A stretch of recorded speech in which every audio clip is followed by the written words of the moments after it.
তো ওদের ভেতরেও দেখলাম হ্যাঁ এরকম একটা পরিবেশ আছে, কিন্তু মুখ ফুটে বলতে পারছে না।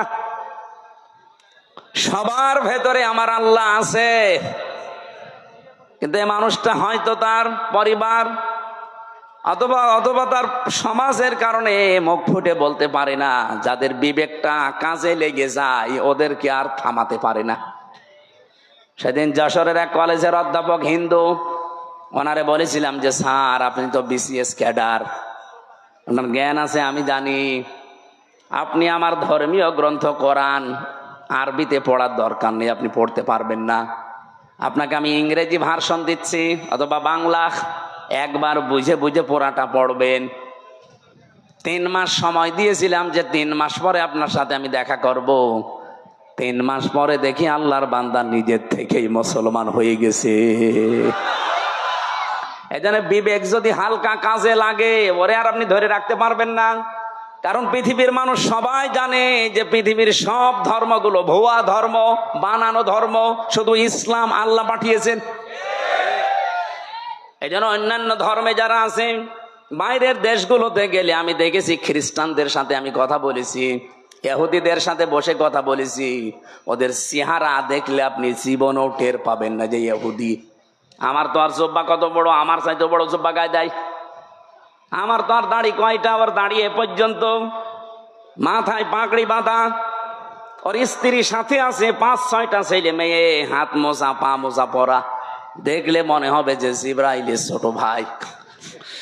নাম জিজ্ঞাসা করি যখন তখন টের পাই যেত ইহুদি। যেই বলি যে আপনার নবীর নাম কি, বলে জোসেফ। জোসেফ মানে মোসা। ইহুদি মোসা আলাইহিস সালামের অনুসারী দাবি করে। এই তখন বুঝি আরে তো মুসলমান না, জোসেফ বলছে মানে মোসা নবীকে মেনে চলে ওরা, যদিও মোসা কেউ মানে না। খ্রিস্টানদের সাথে দেখা হয়েছিল আমেরিকায়, জিজ্ঞাসা করলাম ভাই ইংরেজিতে হ্যালো ব্রাদার, ওনারে আমি যত ভালো প্রশ্ন করলাম একটা একটা করে। প্রথম প্রশ্ন ছিল যে আপনার হোয়াট ইজ ইউর নেম। ওনার নাম বলার পরে আমি টের পেয়েছি যে না এ মুসলমান না। কারণ ইহুদির নামের সিরিয়াল আমি জানি, খ্রিস্টানদের নামের সিরিয়াল আমি জানি, বৌদ্ধদের নামের সিরিয়াল আমি জানি। এর নাম শুনলেই বুঝি। যে এখন বলি যে আপনার নবীর নাম কি, হোয়াট ইজ ইউর প্রফেট, ও তখন বলছে আমার নবীর নাম হচ্ছে যিশু। যিশু মানে ঈসা। বলেন তো এই যে মানুষগুলোকে প্রথমে দেখলে আপনি জীবনেও সাইন করতে পারবেন না। এত সুন্দর চেহারা, ধবধবে ফর্সা, দাড়ি মানে পাগড়ি এবং জব্বা গায়ে, বিশাল সাদা জব্বা গায়ে, স্ত্রীর সাথে আছে, একেবারে চোখও দেখা যায় না, হাত মোজা পা মোজা দেওয়া। বাস্তবতা যেটা আমি এখান থেকে নিয়ে আসতে পারি, ওই মানুষগুলো আজ মুশরিক, ওই মানুষগুলো আজ শিরিক করছে। শুধুমাত্র যদি বিবেকটা একটু কাজে লাগাতো এই পৃথিবীর কোন ধর্মে মানুষ থাকা সম্ভব না ইসলাম ছাড়া। খালি বিবেকটা মানুষ কাজে লাগায় না, এই জন্য বিভিন্ন ধর্মে প্রায় 4,500 ধর্ম এখন দুনিয়ায়। কত? 4,500।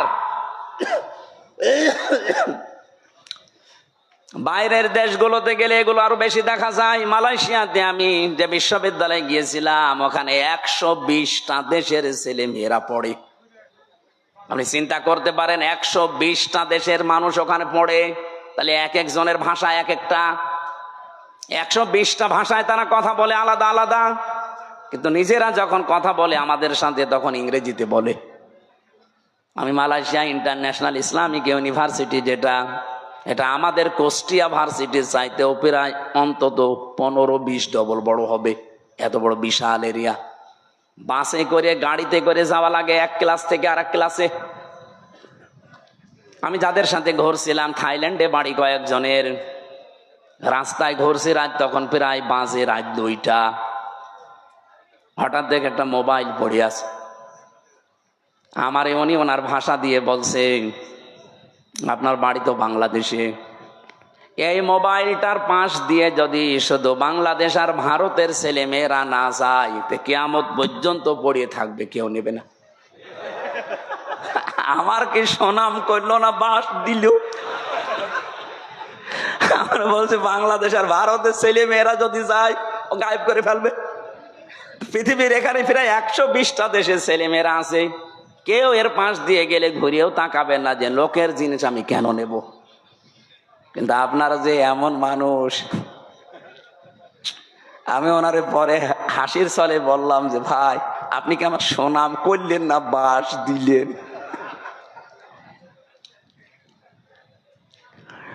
আমি যে কথা তুলেছিলাম আজ বিবেকটা কাজে লাগিয়ে একটা বিসিএস ক্যাডার মাত্র 3 মাসের ভেতরে, উনি আরবিও পড়ে নাই, শুধু বাংলা আর ইংরেজি ভার্সন পড়ে অলরেডি মুসলমান হয়ে গেছে।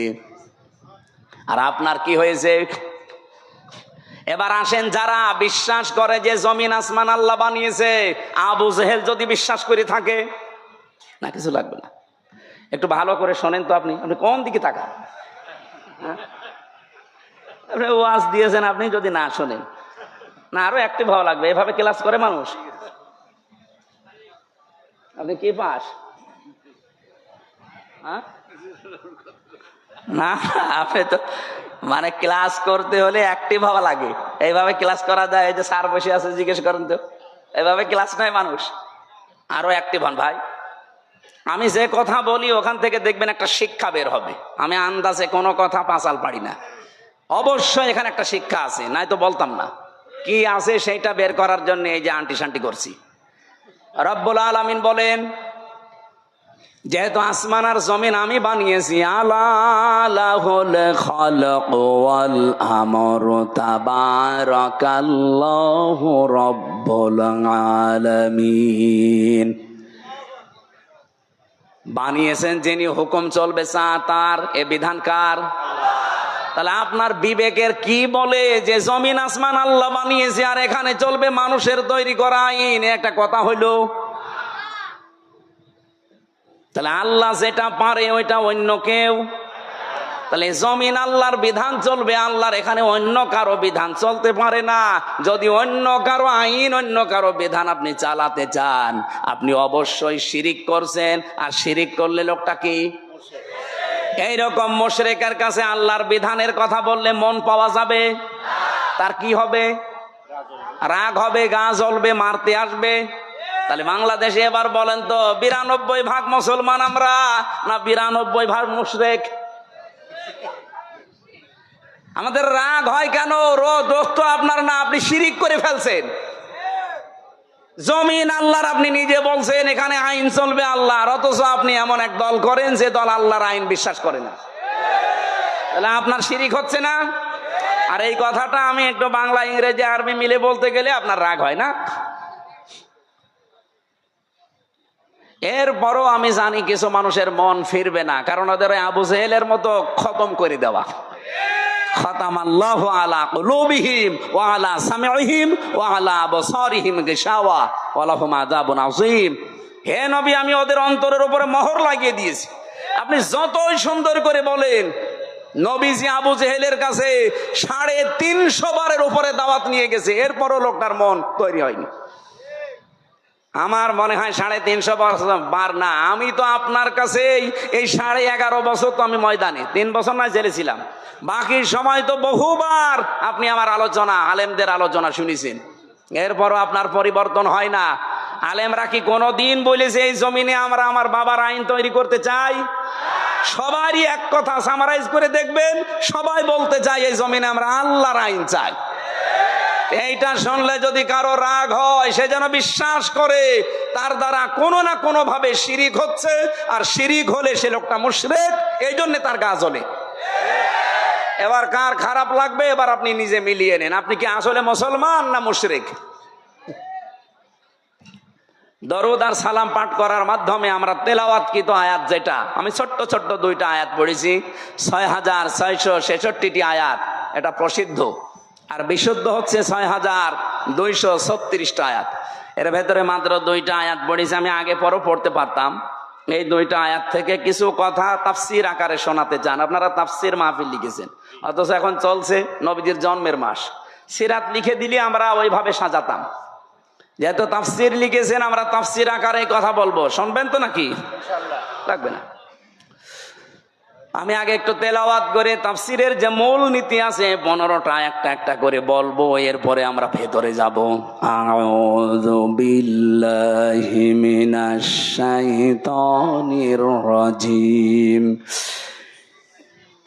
তিলকা আয়াতুল কিতাবিল মুবিন। হ্যাঁ, এখান থেকে এবার একটা শিক্ষা বের হবে। রব্বুল আলামিন বলেন তিলকা, এই আয়াতুন, এটা বহু বচন। এই আয়াতগুলো যেগুলো এখন আপনাদের সামনে আমি বলবো, এই আয়াতগুলো হচ্ছে আল কিতাব।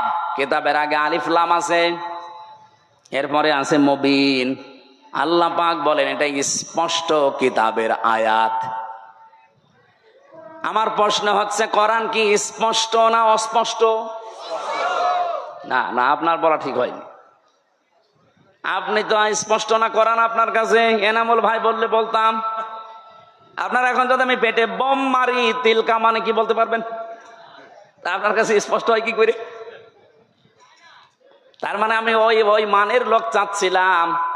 এখান থেকে ডানে বামে এই আলেমগুলো যদি বলতো স্পষ্ট, আমি কম প্রশ্ন করতাম না। যারা সবাই একবারে বললেন আমার কাছেও কোরআন স্পষ্ট না, আপনি মিথ্যা বলেছেন। কিতাব যদি আপনি স্পষ্ট করতে চান, কিতাবের কাছে আসা লাগবে। কথা বলেন না কেন? আপনি এই যে বয়সে আছেন, এই বয়সে এখন মাদ্রাসায় ভর্তি হয়ে সময় দিতে পারবেন? কি কথা বললেন না? আপনার বয়স এখন 55 বছর, আপনি এখন মাদ্রাসায় ভর্তি হয়ে সময় দিতে পারবেন? ওই 8 বছর 9 বছরে ভর্তি হয়ে যেভাবে পড়ছে, পারবেন না। কিন্তু আল্লাহর একটা বিশেষ অনুগ্রহ এই বাংলাদেশের উপরে।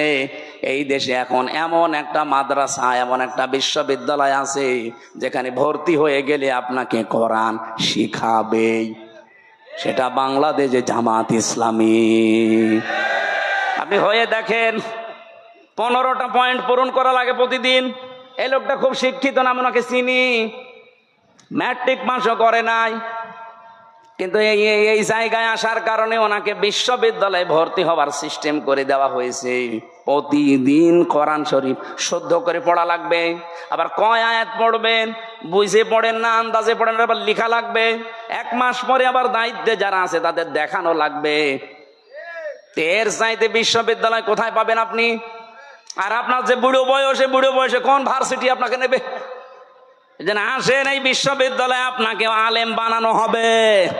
খুব বেশি দিন লাগবে না, মাত্র 6 মাস আপনি সময় দেন, আমি গ্যারান্টি দিচ্ছি আপনি এই দেশের বহু আলেমের চাইতে জ্ঞানী হয়ে যাবেন।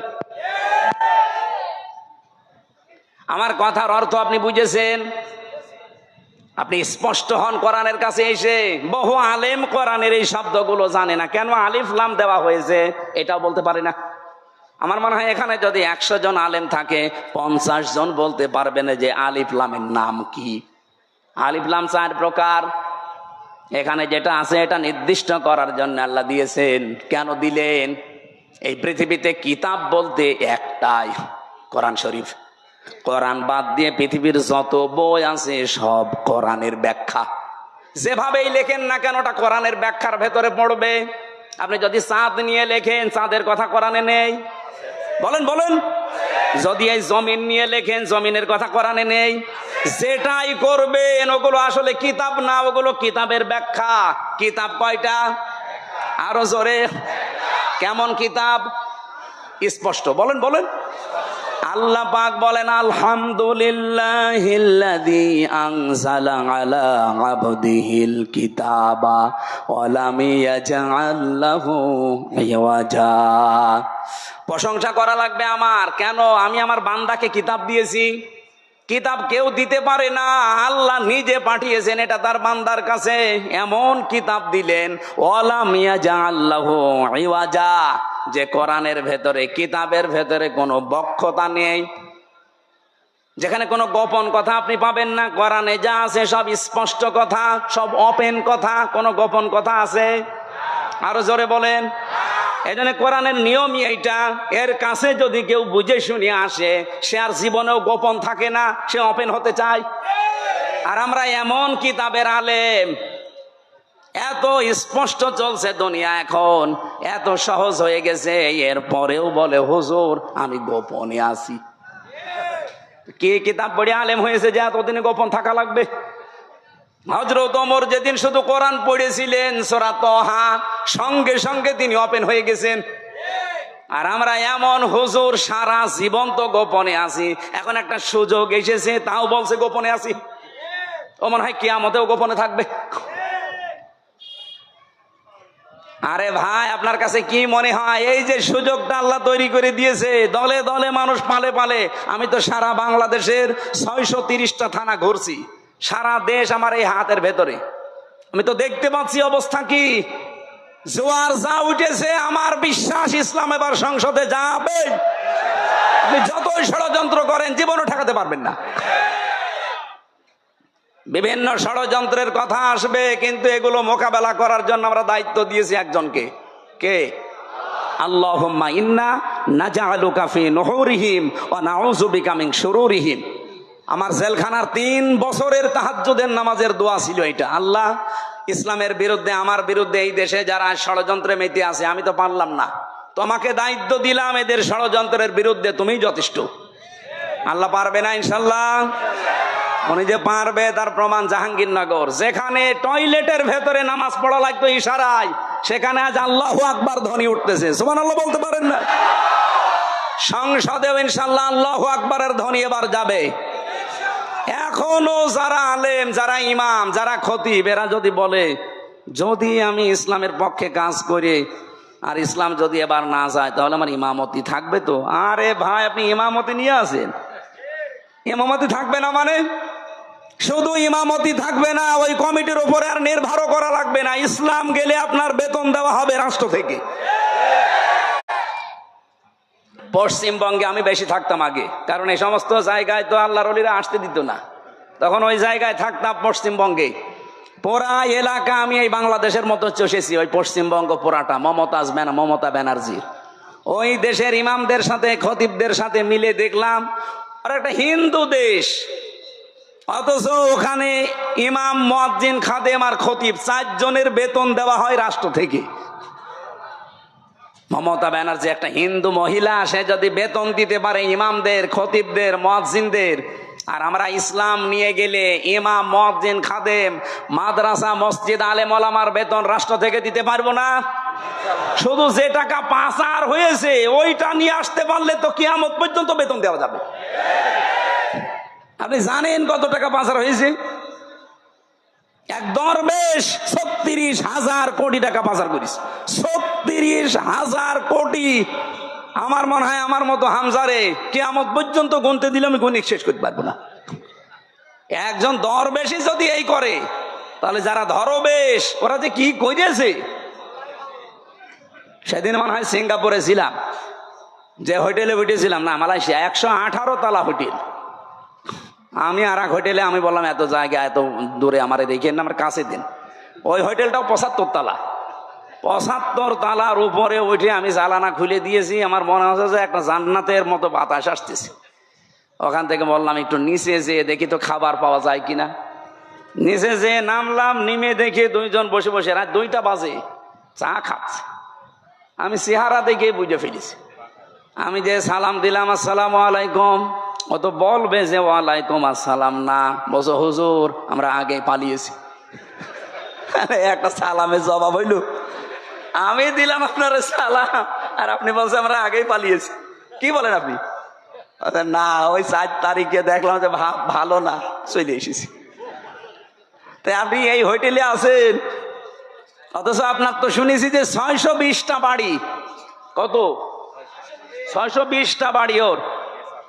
না না, ওই যে ভূমি মন্ত্রী ছিল যেটা, সাইফুদ্দিন জাবেদ নাকি না, ওর সাথে আর এক শয়তানও আছে। বলছো হুজুর আমার সাহেব পাড়া আছে মালয়েশিয়ায়, আমার কানাডাতে বাড়ি আছে বেগমপাড়া, লন্ডনে আছে, এই যে এখানেও আছে পাশের রাষ্ট্র সিঙ্গাপুরে, কিন্তু আমি যেতে পারি না। এই দেশে 20 লাখ বাঙালি থাকে, আমি যদি বাইরে যাই আমার ভত্তা পানি ফেলবে। খুব গোপনে আছি, নামি না। এই যে রাত 2টো বাজে নেমেছি, আপনি আমার জন্য দোয়া করে। দোয়া আপনার জন্য আসবে? কি দোয়া করব? এখন দোয়া করলে তো বদ দোয়া হবে। আপনি কি করেছেন? 620টা বাড়ি মানুষ বানায়, আমার একটা বাড়ি, তাই আমি মনে হয় বছরে 2-3 মাস থাকতে পারি, বাকি সব সময় রাস্তায় থাকি। আপনি কবে থাকবেন বাড়িতে?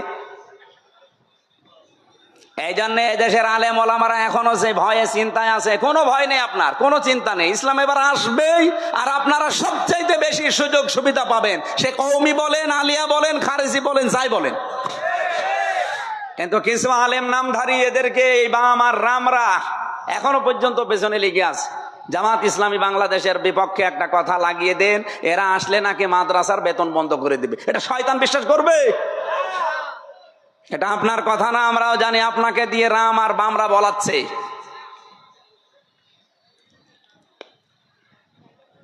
আমার ভাইরা, এই জন্য কিতাব যেহেতু স্পষ্ট, আমরা স্পষ্ট কথা এবার বলবো। এটা যদি কেউ রাজনীতির গন্ধ খুঁজে মনে করেন এটাও আমাদের মতো ধান্দাবাজি, এক চোর আর একজন কেউ চোর মনে করে, এই কথা বলেন না কেন? আমি তো কোরআনের আয়াত দিয়ে স্পষ্ট কথাই বলবো এবার। কিন্তু আপনার ভেতরে দোষ আছে, আপনি মনে করবেন আমিও মনে হয় আপনার মতো ধান্দাবাজ। না, আপনার মতো ধান্দাবাজ বাংলাদেশ জামাত ইসলামীতে নেই। কারণ এই দেশে জামাত ইসলামী একমাত্র দল যারা গ্যারান্টি দিয়েছে যদি এই দেশে রাষ্ট্র ক্ষমতায় তারা যেতে পারে, 1 টাকার মালিক তারা হবে না। আমিরে জামাত ঘোষণা দেয়নি যে এই দেশ থেকে যদি কেউ এমপি হয়, মন্ত্রী হয় জামাত ইসলামী থেকে, 5 বছরে তাদের 1 টাকা বাড়বে না। অন্য কোন দলের লোক এই ঘোষণা দিক, ওই দল থেকে এমপি দাঁড়াবে না। কি কথা বলেন না কেন? আমার নিজের আসনে একজন আছে, উনি ঘোষণা দিয়েছে এই সিট রক্ষা করার জন্য আমি দরকার হয় 50 কোটি টাকা খরচ করব। আপনার কি লাভ? আমার 1 টাকা খরচও নেই, তোলার ধান্দাও নেই। আর আপনি 50 কোটি টাকা যদি খরচ করেন, আল্লাহর কসম আপনি 100 কোটি টাকা মারবেন। এরকম মারিং কাটিং যারা, তাদের মতো আমরা হব এবার? বলেন বলেন। ওরা তো আমাদেরকে এইটাই মনে করে, এই জন্য ট্যাগ দেয় যে আমরা নাকি ইসলাম নিয়ে আমরা ব্যবসা করি। কে বলিস আপনাকে? আমরা ইসলাম নিয়ে ব্যবসা করি না, আমরা জান্নাতের টিকিট বিক্রি করি না। জান্নাতে যাওয়া যায় কি করে? আমরা রাস্তা দেখাই। আপনি এভাবে দেখান, আপনারটাও মানুষ যাবে। আপনি দেখাতে পারেন না, আপনি শুধু আছেন মারিং কাটিং এর ধান্দায়। বাবা শাহজালাল, কুত্তা বিড়াল সব হালাল, সব হালাল করে নিয়েছে। কুত্তা বিড়াল কি সব হালাল? কিন্তু মানুষের কাছে তো মনে হচ্ছে সব হালাল হয়ে গিয়েছে। আল্লাহ এত শত শত ঘটনা দিয়েছেন কোরআনে, তার ভেতরে একটা ঘটনা আমাদেরকে শোনাচ্ছেন আশার সঞ্চার করার জন্য। দেখেন তো আপনারা আশা জাগে কিনা। নাতলু আলাইকা মিন নাবাই মূসা ওয়া ফিরআউনা বিল হক। নাতলু মানে আমি তেলাওয়াত করছি। কে বলেন? বলেন। আল্লাহ বলেন আমি তেলাওয়াত করছি আলাইকা, আপনার কাছে বা আপনার উপরে আমি তেলাওয়াত করছি আপনার নিকটে, মিন নাবাই ঘটনা থেকে। কার ঘটনা? মূসা ওয়া ফিরআউনা, মূসা এবং ফেরাউনের, বিল হাক্কি সত্য ঘটনা। তার মানে এখন যেটা বলা হবে এটা মিথ্যা। বলেন বলেন। আল্লাহ বলেন আমি সত্য ঘটনাটাও যেমন তেমন ভাবে না, যথাযথ ভাবে তোমাদেরকে আমি শোনাচ্ছি। হ্যাঁ, এটা শুনলে কি হবে? লিকৌমি ইউমিনুন, যে জাতির ভেতরে আমি আল্লাহর প্রতি বিশ্বাস আছে, এই ইমানদারদের জন্য আমি বর্ণনা করছি। কি হয়েছিল শোনো, তোমরা তো ওই সময় ছিলে না। ইন্না ফিরআউনা আলা ফিল আরদি, অবশ্যই ফেরাউন এই জমিনের ভেতরে ছিল একজন স্বৈরাচার, সন্ত্রাসী, সীমা লঙ্ঘনকারী। আমি একটা শব্দ যদি বানিয়ে বলি, যারা এখানে বসেন তাদের জিজ্ঞাসা করেন, আমি আয়াতটা বাংলাদেশের সাথে মিলিয়েছি। বলেন তো আল্লাহ 1500 বছর আগে না হাজার হাজার বছর আগের ঘটনা এটা, এই নাজিলি হয়েছে এই ঘটনাটা 1500 বছর আগে। তিনি বললেন এই পৃথিবীর জমিনে একজন ফেরাউন ছিল, সে ছিল সীমা লঙ্ঘনকারী। কি করেছিল সে? ওয়াজআলা আহলাহা শিয়া, এই জমিনে ওর দেশের মানুষের ভেতরে দলে বিদলে মানুষকে বিভক্ত করে রেখেছিল। আমাদের বাংলাদেশের দিকে তাকান, এই 54 বছরে বহু মানুষ এই দেশে দায়িত্বে এসেছে, তাদের একমাত্র টার্গেট ছিল ইসলাম যেন এক জায়গায় হতে না পারে। এবার একটু 8টা দল ইসলামী, এগুলো একটু এক জায়গায় এসেছে, অনেকের মাথা খারাপ হয়ে গেছে। ফেরাউনের অভ্যাস ছিল এই, ওর কর্মসূচি দিয়ে রেখেছিল এরা যেন এক জায়গায় হতে না পারে, এদের দলে বিদলে বিভক্ত করতে করতে ছোট ছোট দল বানিয়ে দাও। আমি সেই দিন হিসাব করে দেখলাম ৭৩টার উপরে। তাহলে এই যে ফেরাউন এই কাজ করেছিল হাজার হাজার বছর আগে, আর এই লেডিস ফেরাউনও আমাদেরকে দলে বিদলে বিভক্ত করে রেখেছিল এই কয় বছরে। তাহলে ফেরাউনের সাথে দেশের কাজ মিলছে না। ফেরাউনের কাজ আর একটা ছিল,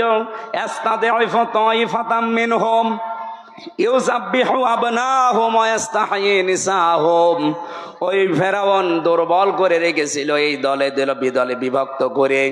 ওই দেশে পুরুষদেরকে সে মেরে ফেলতো আর মেয়েদেরকে সে বাঁচিয়ে রাখতো। এর দুইটা অর্থ হতে পারে, হয়তো সন্তান হত্যা করেছিল লাখের উপরে, আপনারা জানেন। পুরুষদেরকে মেরে ফেলার অর্থ কি? এই ফেরাউন লেডিস যেটা বিদায় নিয়েছে এইটাও কিন্তু এই কাজ করেছিল, পুরুষদেরকে সরাসরি হয়তো জবাই করে মেরে ফেলেনি, কিন্তু একটা মানুষ যোগ্যতা সম্পন্ন হওয়ার পরে শুধু দলীয় পরিচয় দেখে তার চাকরি হয়নি, তার মানে তাকেও মেরে ফেলার শামিল। আমি কথা বোঝাতে পারিনি? মাওলানা এনামুল হক যেখানে ওঠার কথা সেই জায়গায় ওনার শুধু দলীয় পরিচয় থাকার কারণে ওই জায়গায় উঠতে দেয়নি, ওনারে বসিয়ে রেখেছে সেই যে নিচের চেয়ারে ওখান থেকে। অথচ 15 বছরে ওনার ওঠার কথা 5 সিঁড়ি পার হয়ে। এই যে উঠতে না দেওয়া এটাও মেরে ফেলার শামিল। এই কথা বলেন না কেন? আমার সামনে আমি নিজে মনে করেন আমার রোল নাম্বার 1, 50 নাম্বার স্যার, তারে এনে আপনি বসিয়ে দিয়েছেন চেয়ারে, বলেন তো আমাকে মেরে ফেলা কিনা? ফেরাউন এটা করেছিল ওই জামানায়, আর এই জামানায় ফেরাউন এখন ঠিক এই কায়দায় পুরুষদেরকে অলরেডি শুধু ইসলাম মানার কারণে মেরে ফেলেছে। ঢাকা বিশ্ববিদ্যালয়ে মাদ্রাসার ছাত্র ছাত্রীরা ভর্তি হতে পারবে না, অথচ আমার চাইতে অনেক অগা আছে ভার্সিটি ভর্তি হতে পারবে। ইসলামকে তারা কোন জায়গায় নিয়েছে? ক্লাস 5 এবং 8-এ বৃত্তি পরীক্ষায় আগে 100 মার্ক ছিল, এই জালেমরা এসে ওইটাও তুলে দিয়েছে। এর যে কিছুদিন আগে 2 নবীর নাম নিয়ে যিনি বসে আছেন, ডক্টর মোহাম্মদ ইউনুস, কয় নবী? 2 নবীর নাম, অথচ গানের মাস্টার নিয়োগ দিল, শরীর চর্চার মাস্টার নিয়োগ দিল, 1 থেকে 5 পর্যন্ত একটা আলেম মাওলানা নিয়োগ দিতে পারে নাই। এই কথা বললেন না কেন?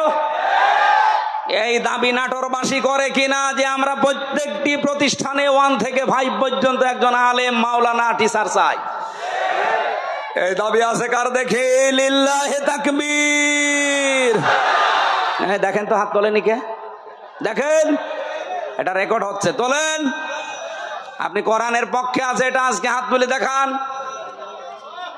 ডক্টর মোহাম্মদ ইউনুসের কাছে যদি নাও যায়, এটা আরো সে চলে গেছে ইনশাআল্লাহ। ইব্রাহিম নবীর পক্ষে একটা ব্যাঙ প্রসাব করেছিল, তাই আল্লাহ তারে কবুল করে নিয়েছে, তার প্রসাবও পাক। আর আপনি আজকে কোরআনের শিক্ষার পক্ষে হাত তুলে কিয়ামতের দিনে এই হাত আপনাকে জান্নাতে নেওয়ার জন্য চেষ্টা চালাবে ইনশাআল্লাহ। আমার ভাইরা, তাহলে পুরুষদেরকে মেরে ফেলতো আর মেয়েদেরকে সে বাঁচিয়ে রাখতো ভোগ করার জন্যে, অথবা তাদেরকে দিয়ে জেনা ব্যভিচার করিয়ে করিয়ে সমাজটা নষ্ট করার জন্যে। ইন্নাহু কানা মিনাল মুফসিদিন, আল্লাহ পাক বলেন নিশ্চয় সে ছিল ফাসাদ সৃষ্টিকারী, সীমা লঙ্ঘনকারী, বিশৃঙ্খলাকারী।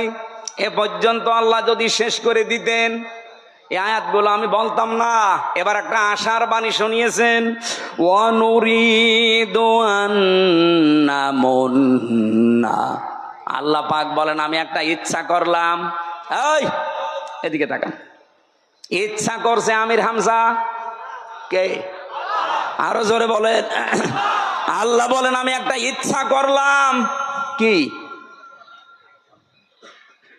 আন্না মুন্না, আমি অনুগ্রহ করব, দয়া দেখাবো, আলাল্লাযিনা, তাদের উপরে, আলাল্লাযিনা ইসতুদঈফু ফিল আরদ, এই জমিনের ভেতরে ফেরাউন যাদেরকে দুর্বল করে রেখেছিল, জুলুম, অত্যাচার, নির্যাতনের স্টিম রোলার চালিয়ে যাদেরকেও দুর্বল করে রেখেছিল বনি ইসরাইল মুসা নবীর দলকে, আমি চাইলাম, আমি আল্লাহ ইচ্ছা করলাম তাদেরকে জমিনে একটু কিছু দয়া দেব। কি দয়া দেব? ওয়ানাজআলাহুম আইম্মাতান, আমি চাইলাম যে তাদেরকে জমিনের নেতা বানাবো। আল্লাহ কিন্তু নেতা বানার আরম্ভ করে দিয়েছে। এক কথা বলেন না কেন? এতটুকু না, ওয়ানাজআলাহুমুল ওয়ারিসিন, আমি চাইলাম এই জমিনের উত্তরাধিকারী তাদেরকে বানিয়ে দেব। আমার তো মনে হচ্ছে খাপের খাপ মুমতাজের বাপ মিলে যাচ্ছে। এখন যদি মনে করেন না ওদের সাথে মেলছে, আমাদের সাথে মেলে না, আপনার সাথে মেলবে কি করে? আপনার আদর্শ আছে, আপনার চরিত্র আছে। রাত 9টার পরে তো আপনার পা ঠিক মতো মাটিতে পড়ে না। আপনার চরিত্র কিসের? আপনি লাল পানি খান, আপনি ডাইল খান, আপনি বাবা খান। আল্লাহ কাদের উপরে দয়া করেছে এটা দেখা লাগবে। যাদের উপরে ফেরাউন জুলুম, অত্যাচার, নির্যাতনের স্টিম রালি চালিয়েছিল, আমার তো মনে হচ্ছে 54 বছরে যাদের উপরে মিথ্যা তহমত দিয়ে উল্টাপাল্টা কথা দিয়ে জাতির কাছ থেকে আলাদা করে রেখেছিল, বিশেষ করে 15.5 বছরে সবচাইতে বেশি জুলুম, অত্যাচার, নির্যাতন যে দলের উপরে করা হয়েছে, ওই দলকে আল্লাহ একটা অনুগ্রহ দিয়ে তাদেরকে জমিনের নেতা বানাবে এবং শাসন ক্ষমতা তুলে দেবে। আপনি বলেন মিলছে কিনা? যদি না মেলে আমি আয়াত পড়বো না। আমার তো কোরআন হাদিস পড়ে দেখতে পাচ্ছি, হ্যাঁ একেবারে 100% মিলে যায়। অনুমাক্কিনা লাহুম ফিল আরদ, আল্লাহ বলেন আমি চাইলাম জমিনে আমি তাদেরকে ক্ষমতায় বসাবো। অনুরিয়া ফিরাউনা ও হামানা ও জুনুদাহুমা, আর আমি দেখাবো ফেরাউনকে, হামানকে, হামান মানে মন্ত্রী, ফেরাউনকে আল্লাহ দেখাবে। এখন লেডিস ফেরাউন এখনো বেঁচে আছে, ওকে আল্লাহ দেখাবে। এমনকি ওর মন্ত্রী পরিষদ যারা পালিয়ে আছে তাদেরকেও দেখাবে। ও জুনুদাহুমা, এমনকি তার সৈন্যবাহিনী, তার দলের লোক যারা, তাদেরকেও আল্লাহ নিজে দেখাবে। এখানে ফাইল কর্তা আল্লাহ নিজে। কি করবেন? মিনহুম মা কানু ইয়াহজারুন, যাদেরকে নিয়ে ওরা সবসময় ভয়ে থাকতো, যাদের বিরুদ্ধে মিথ্যা তহমত দিয়ে জাতির কাছ থেকে আলাদা করে রাখতো, আল্লাহ তাদেরকে বসিয়ে ওদেরকে দেখাবে। এই সিদ্ধান্ত কার? আপনার রাগ হয় কোন কারণে? আজ ডাকশো, জাকশো, রাখশো, চাকশো, শাকশো, সব জায়গায় যদি বিজয়েরা হয়, এ সিদ্ধান্ত নিয়েছেন কে? আরো জোরে। আপনার রাগ হয় কোন কারণে? আল্লাহ সিদ্ধান্ত নিয়ে এটা করছে, জমিনের শাসন ক্ষমতা আল্লাহ তাদের দেবে। এ জমিনের উত্তরাধিকারী এবার হবে ইসলাম। আরো জোরে বলেন ঠিক কিনা? এটা দেখতে চান না চর্ম চোখে? 54 বছর তো বিভিন্ন জিনিস আমরা আনকমন দেখেছি, এবার একটু দেখি না কেমন কি লাগে। খালি ইসলাম 5 বছর লাগবে না, 2 বছর চলবে। এই বাংলাদেশ মিনি জান্নাত যদি না হয়, আপনাই আমার কাছ থেকে বুঝে নেবেন। খালি 2 বছর চলতে দেন কোরআনটা দিয়ে। 500 আইন আছে এর ভেতরে।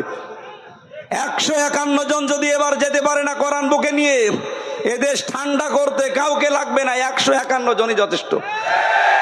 এক এক অধিবেশনে একটা একটা করে আইন পাশ হবে, আর বাংলাদেশের মানুষের ভাগ্যের চাকা খুলে যাবে। মালয়েশিয়ার মতো দেশ 2004 সাল থেকে 21 বছরে তারা দাঁড়িয়ে গেছে, আর আমরা 54 বছরে দাঁড়াতে পারি নাই, শুধু এই ডাকাতদের কারণে। 1628 জন মানুষ এখন দায়িত্বে আছে। এই মানুষগুলো হযরতে ওমরের মতো বানিয়ে দেন, আল্লাহর কসম এই দেশটা মিনি জান্নাত হয়ে যাবে। প্রশাসনের উপরে যেই মানুষগুলো এখন দায়িত্বে আছে, এদের উপরে যে বৈষম্য চলছে, ইসলাম আসলে এটা প্রথম দূর করা হবে। এই যে পুলিশের 2,13,000 পুলিশ আছে। আগের জামানার কথা বাদ দিলাম, জালেমদের সময়, এখন প্রায় 2 লাখ পুলিশই অন্তত ভালো, 13,000 একটু খারাপ আছে। এরপরও ওরা যে বাম হাতের ইনকাম করে, শুধু দোষ ওদের না।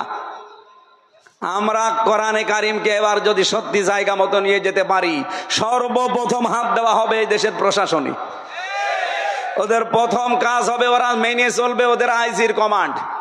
বাংলাদেশে কোনো নেতা খেতা, কোনো নেত্রীর কথা ওদের শোনা লাগবে না। 2 নম্বরে 8 ঘন্টা ডিউটির পরে যেই কয় ঘন্টা ওরা ডিউটি করে জনগণের জন্য, ওভার টাইম হিসাবে মাস শেষে বেতন দেওয়া লাগবে। 3 নম্বরে এই যে আজ নাটোর নলডাঙ্গা থানা থেকে, এটা কয় কিলো জানি না আমি, কয় কিলো? 4 কিলো।